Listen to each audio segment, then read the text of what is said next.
The impossible dream is get the Daytona 500 or have an opportunity to try. 67 years old, let's go do the Daytona 500? What are you, kidding me?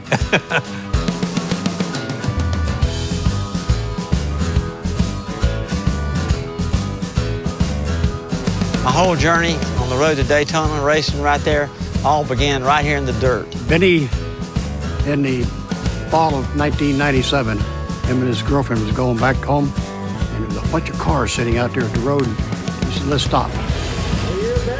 Well, we was having the end-of-season championship, and Benny got hooked right there. We built a car, and we both shared that car. He did the bomber division, and I did the powder puff division, and so we did that for like 5 years.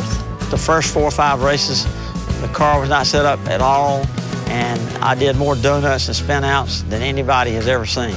Mary laughed and laughed and laughed, and finally one day she told me I'd never won a race, and that really upset me. I said, just wait and see. The second year, we won 11 firsts and 7 seconds. After that, there was a guy that had a cup car that we painted. I would always sit in these cars and think about driving one, and he told me if I wanted to drive a car that I needed to go to school, and there was a racing school in Charlotte that I could go to and learn how to drive a race car. After going to their school, we got an ARCA license, got an ARCA car, went to Daytona, and spent 3 days at Daytona driving all we wanted to with that race car. I said, I can do this stuff, and I really liked it. I raced 2.5 years on the ARCA series. Couldn't ever do good in there because the equipment I had was not any good. It just wouldn't handle and wouldn't run. It was shade tree style.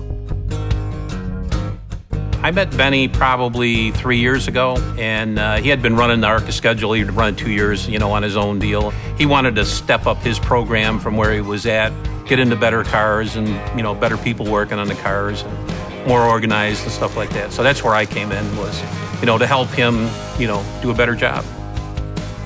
Now, Bob knows a lot more about racing than I do, big time. He's been in it all of his life, and I've only been in it for just a short period of time in my life. And I've learned everything from scratch, and he kind of grew up with it. There's a big approval process when you want to go from ARCA, which is, it's kind of down the ladder to make the big jump into the Sprint Cup deal and stuff like that.